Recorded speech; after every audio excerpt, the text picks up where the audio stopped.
Assalamualaikum warahmatullahi ta'ala wabarakatuh. Ahlan wa marhaban.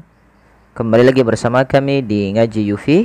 InsyaAllah pada kesempatan kali ini kita akan membahas hukum tajwid dan cara membaca surah Al-Baqarah ayat ke-92. Semoga dapat membantu teman-teman sekalian. Baik, kita akan mulai dengan ta'awuz dan basmalah. أعوذ بالله من الشيطان الرجيم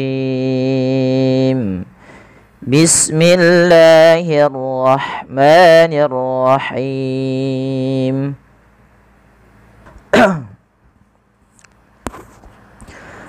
ولقد جاءكم موسى بالبينات ثم اتخذتم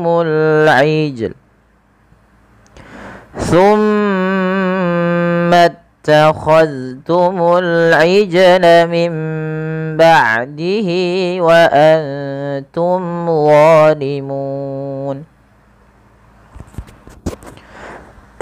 Baik teman-teman, kita perhatikan pada lafal huruf dal yang berharakat sukun pada lafal bacaan walaqad.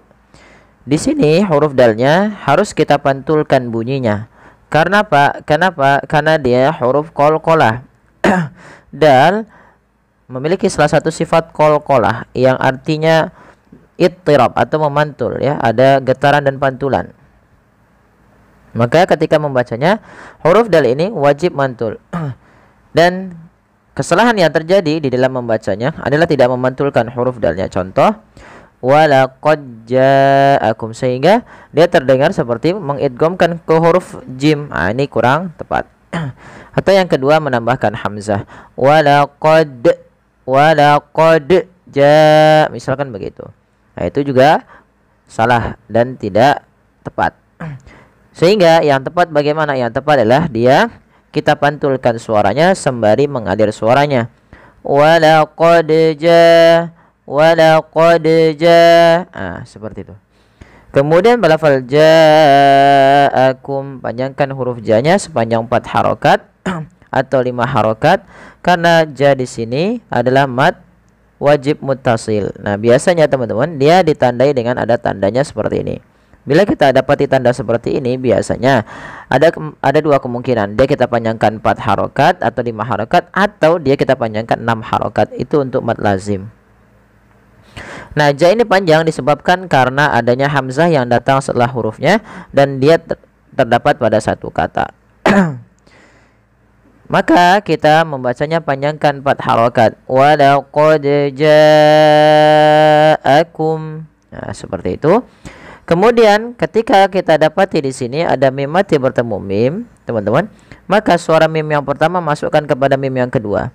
Nah, di sini hukumnya adalah idgham mimi. Kami lupa menulisnya, idgham mimi, yaitu idgham yang terjadi ketika adanya mim mati bertemu dengan huruf mim. Langkahnya sama sebagaimana kita membaca idgham biasa, memasukkan huruf mim yang pertama, kedua, dan kemudian ditahan. Kemudian pada lafal Musa bil bayyinati, mu dan sa harus dipanjangkan sama, ya, karena ia mad tabi'i. Mu panjang dengan waw sukun, sa panjang dengan alif kecil di sini. Kemudian bil bayyinati, tampakkan dengan jelas alif lam ya, atau suara lamnya di sini karena dia ada bacaan alif lam qamariyah. Alif lam qamariyah, yaitu alif dan lam yang kita tuliskan dan dibaca dengan jelas suara lamnya. Kemudian pada lafal na ada mad tabi'i, yaitu kita panjangkan 2 harakat nati. Nah, dipanjangkan dengan alif kecil. Kemudian tsumma takhaztumul ijla min ba'di. Pada lafal tsumma ini ada huruf mim yang berharakat tasydid, teman-teman. Maka ketika kita membaca huruf-huruf yang berharakat tasydid terkhusus mim atau nun tasydid, itu wajib ditahan suara suara mimnya. Maka summa. Nah, kemudian pada lafaz zal tidak boleh memantul. Di sini misalkan summattakhaztumul. Jangan dibaca dengan summattakhaztumul, takhaztumul. Maka ketika seperti itu, maka dia menjadi huruf yang memantul padahal zal tidak memiliki sifat namanya sifat qalqalah sebagaimana huruf dal. Maka hati-hati. Dan tidak boleh dibaca dengan summattakhaztumul atau diidghamkan kepada huruf ta. Nah, enggak, karena dia berbeda makhrajnya. Kecuali mungkin dalam riwayat lain ada yang dia mengidghamkan zal kepada huruf ta. Kemudian balafal ijla sama, di sini ada qalqalah sebagaimana huruf dal, membacanya sama ya teman-teman, yaitu dia harus dipantulkan. Kemudian mim ba'dihi, di sini ada lafal min bertemu dengan ba, atau di sini ada nun sukun bertemu dengan huruf ba. Maka apabila ada nun sukun bertemu dengan ba, maka kita namakan dengan bacaan iqlab. Cara membacanya yaitu suara nunnya dirubah diganti menjadi suara huruf ba. Awalnya min, maka diganti dengan mim. Ya, maka menjadi mim. Ya, maka ditandai dengan mim kecil di atasnya agar dibaca dengan huruf mim. Mim ba, sambil ditahan sepanjang 2 harokat baru dilepaskan. Mim ba'dihi. Pada lafal hi, di sini ada bacaan mad silah qasra ditandai dengan ha dhamir. Yang begini ini kita namakan ha dhamir. Ha dhamir.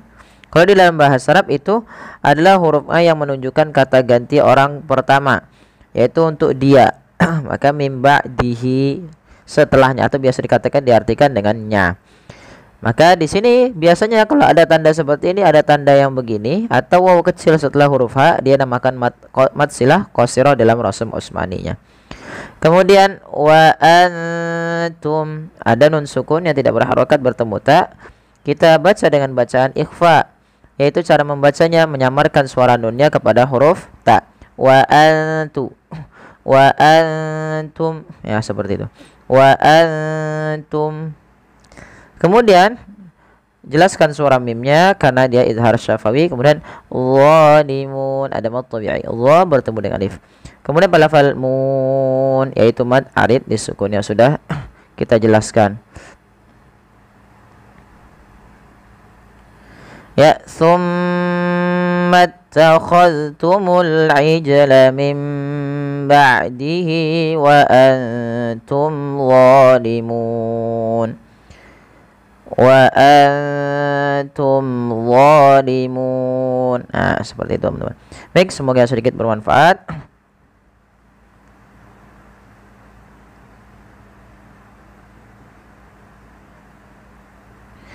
Ya, bagi teman-teman sekalian, ya, alhamdulillah ini semoga menjadi kebaikan bagi kita bersama. Baik, terima kasih. Mohon bantuannya untuk like, share dan subscribe. Terima kasih. Jazakumullah khairan.